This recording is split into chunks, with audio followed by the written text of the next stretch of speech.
Chapter 24. Under the Kitchen. Unable to resist the temptation of learning more, the two girls stole back to their hiding place behind the counter. They were amazed at the strange sight they had witnessed. Penny now believed that Mrs. Farmer had been responsible for sending the witch doll to Helene Harmon, and that in some way she was connected with the escape of convict Ivan Lavelle. After a few minutes, the old woman replaced the witch dolls in the cardboard container, pushing it out of sight under a cot. She then brewed herself a cup of coffee and ate a lunch of canned beans and cold meat. "Let's go," whispered Louise. "We've learnt all we can." Penny shook her head. Without knowing exactly why, she sensed that if they were patient, they might make even more important discoveries. Having finished her luncheon, Mrs. Farmer dumped the dishes into the sink.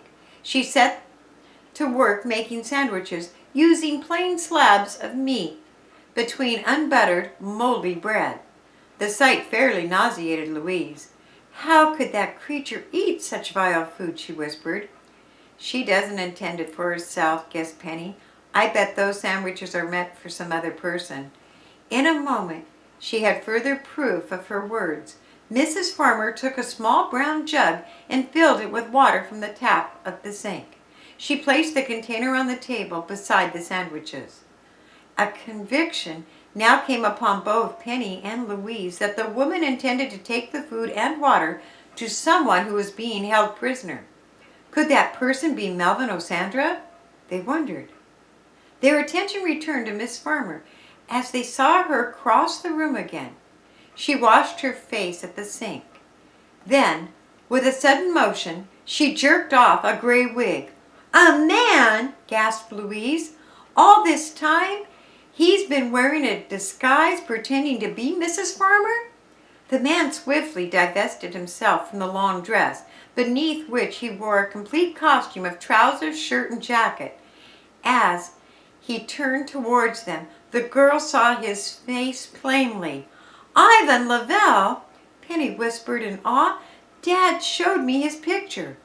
The man placed the discarded garments in a suitcase which contained other clothing.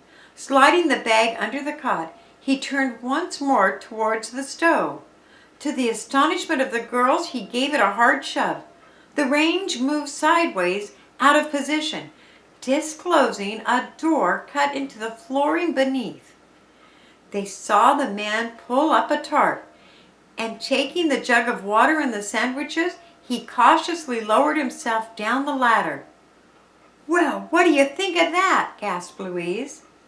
Waiting for several minutes, the girls moved noiselessly across the room to the gaping hole where the man had vanished.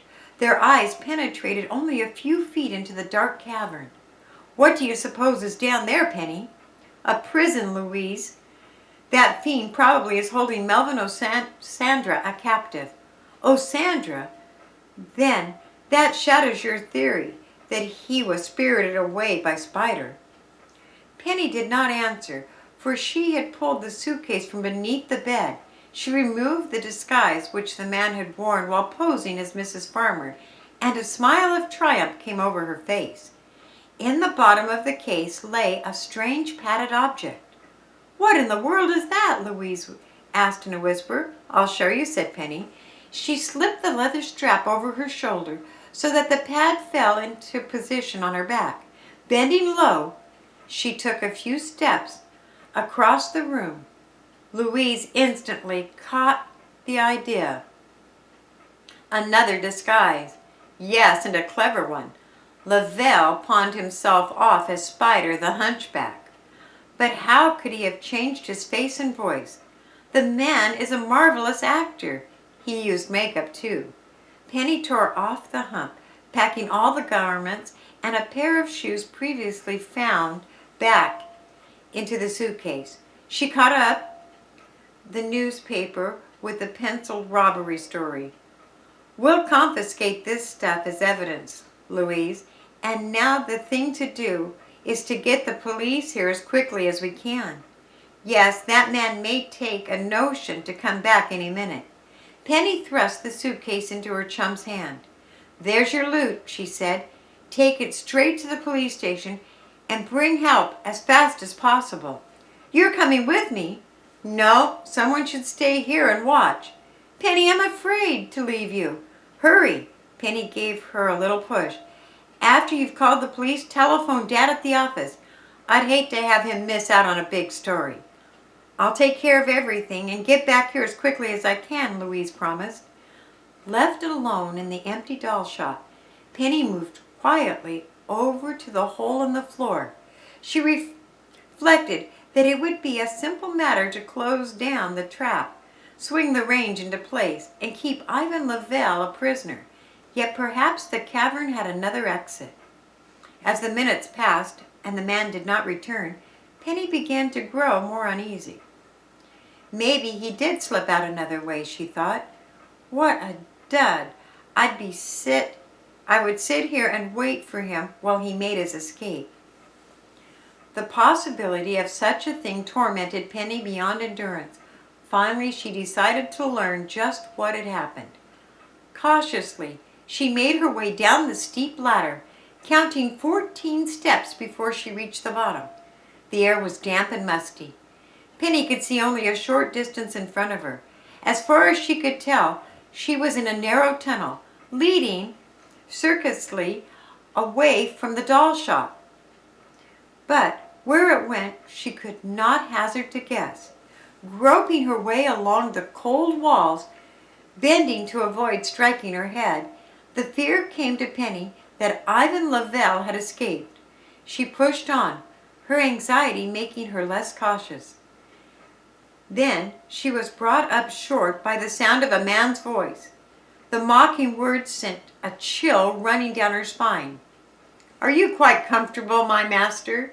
Drink your fill, dear Osandra, for this day will be your last." Penny moved stealthily down the tunnel until she reached an arching doorway opening into a room. There she beheld a shocking sight, one which she would remember for many days. Melvin Osandra, face twisted with pain, stood chained to a wooden post. At the other end of the chamber, likewise fettered, was still another prisoner, Nellie Marble. Even as Penny recognized her, the girl had a hard spell of coughing, which seemed to delight her captor. "Do you like the damp air, my dear?" he chuckled wickedly. "No? Perhaps next time you will not try to defy Ivan Lavelle. Unfortunately for you, my sweet, there will be no next time." He offered Nellie a drink from the jug, but scarcely had she taken a sip than he jerked it from her lips. "You fiend!" muttered Melvin Osandra. "Soon you both will have all the water you wish."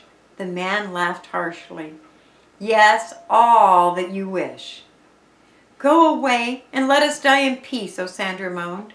"I shall go away, for my work is not yet finished," chuckled Ivan Lavelle.